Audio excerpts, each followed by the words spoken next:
에베소서 6장 10절부터 13절까지입니다. 끝으로 너희가 주 안에서와 그 힘의 능력으로 강건하여지고 마귀의 관계를 능히 대적하기 위하여 하나님의 전신갑주를 입으라. 우리의 씨름은 혈과 육을 상대하는 것이 아니요 통치자들과 권세들과 이 어둠의 세상 주관자들과 하늘에 있는 악한 영들을 상대함이라. 그러므로 하나님의 전신갑주를 취하라. 이는 악한 날에 너희가 능히 대적하고 모든 일을 행한 후에 서기 위함이라. 아멘. 바울은 새 사람을 입은 자들이 맺고 있는 그 관계 속에서 어떻게 처신해야 하는가에 대한 이야기를 지금까지 쭉 해왔습니다. 부부관계, 부모와 자녀 관계, 그리고 종과 상전의 관계, 즉 직장 내에서 고용주와 피고용인의 그런 관계들을 쭉 다루었었죠. 그리고 이제 오늘 본문에서 끝으로라고 이야기를 하면서 이제 세 사람이 맺고 있는 관계 속에서 어떻게 처신해야 되는가, 마지막 대상을 언급하고 있습니다. 지금까지는 어떤 육체적인 그리고 인간관계를 다루었다면 그 인간관계 속에서는 바울은 최대한 화합을 위한 이야기를 했었죠. 근데 오늘 이제 본문에서는 맺고 있는 관계 가운데 화합이 아니라 맞서 싸워야 할, 대적해야 될 관계를 이야기하고 있습니다. 지금까지는 육체적인 인간관계를 이야기했다면 오늘은 영적인 관계, 그리고 화합을 이루어야 할 관계가 아니라 맞서 싸워야 할, 대적해야 될 영적인 관계를 이제 바울이 끝으로 이제 이야기해 주고 있습니다. 오늘 본문 10절에 보시면 끝으로 너희가 주 안에서와 그 힘의 능력으로 강건하여지고 라고 합니다. 군인이 체력이 참 중요한 것 같습니다. 요즘 시대가 발전해서 총도 좋아지고 미사일도 쏘고 요즘 레이저도 쏘는 이런 시대인데도 불구하고 군인의 기본은 무엇인가 하면 체력이에요. 제 큰아들이 군대에 갔는데 일주일에 한 번씩 체력 시험을 한답니다. 팔굽혀펴기 40개, 윗몸 일으키기 60개, 3km 달리기 해가지고 몇 분 안에 들어오고, 이걸 이제 매주 시험을 친다고 해요. 그렇습니다. 아무리 무기가 좋아져도 이 군인의 전투력의 기본은 뭐예요? 체력이에요, 체력. 그래서 그 기본 중에 기본이죠. 전투력이 올라가기 위해서는 체력이 올라가야 됩니다. 일반 군인이 이 팔굽혀펴기가 40개인데 제가 특수부대 이제 알아보니까 팔굽혀펴기가 100개예요, 100개. 전투력이 다르니까 체력도 달라야 되는 거죠. 영적인 전투는 어떻습니까? 영적인 전투.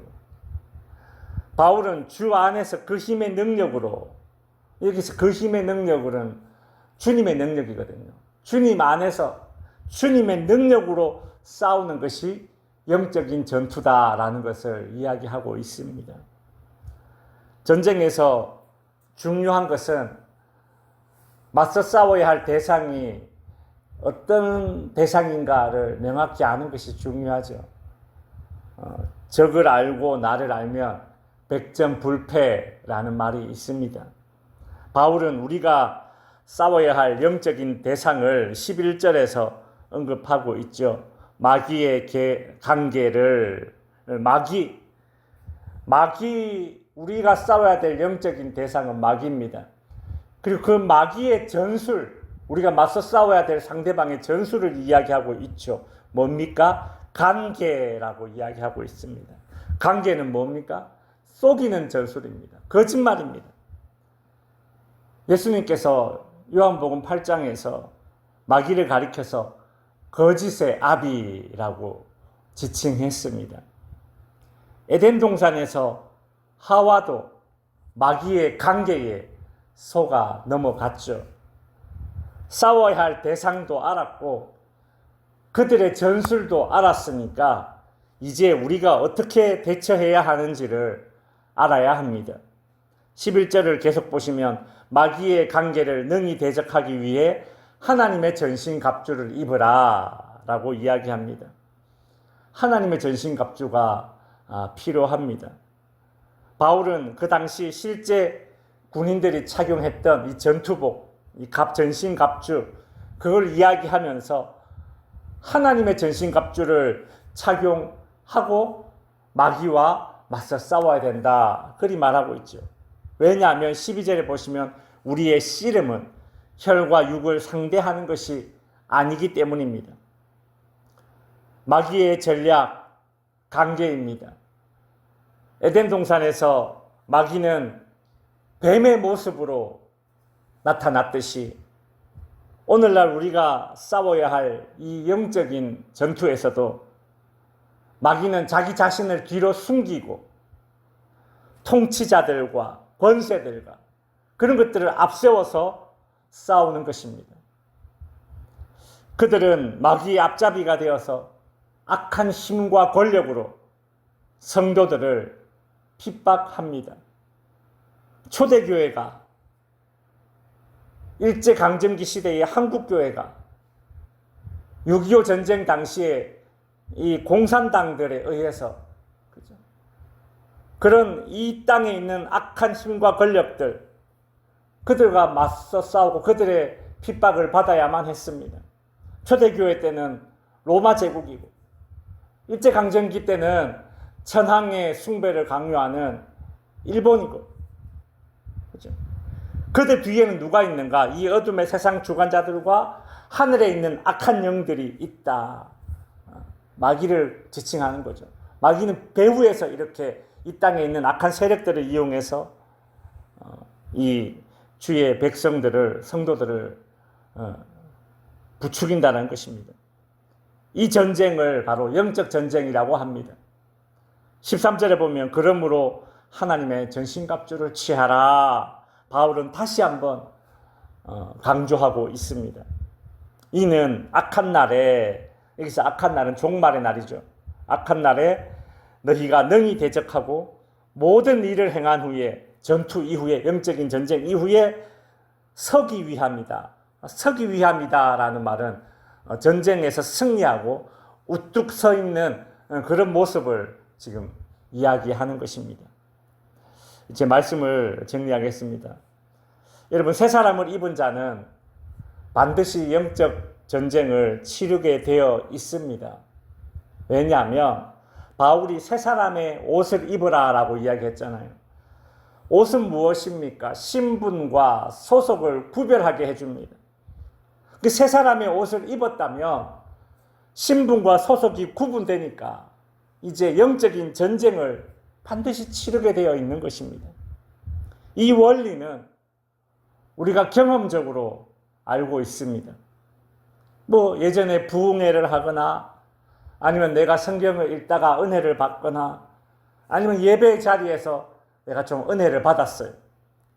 내가 은혜를 받으면 얼마 안 가서 참 희한하게 내 속을 뒤집어 놓는 어떤 사람이 나타나고 어떤 상황이 펼쳐지지 않습니까? 그래서 그 받은 은혜를 퍽 썩게 만들잖아요. 영적 전쟁인 것입니다. 마귀 사단은 우리가 은혜 받는 꼴을 못 보죠. 마귀 사단은 사람들이 예수 믿고 구원받는 꼴을 못 봅니다. 방해가 있고 그때부터 영적인 전쟁이 벌어지는 것입니다. 이 영적인 전쟁은 새 사람의 옷을 입은 자로서 피할 수 없는 숙명입니다. 예수님도 공생애를 시작하려고 할 때에 마귀가 예수님을 시험했지 않습니까? 우린들 뭐 그냥 내버려 두겠습니까? 그러나 우리가 이러한 영적 전쟁이 숙명이라고 해서 두려워할 필요는 없습니다. 왜냐하면 이 영적인 전쟁은 예수 그리스도께서 이미 싸워서 거둔 승리를 우리에게 주시기 위한 거쳐가는 과정일 뿐입니다.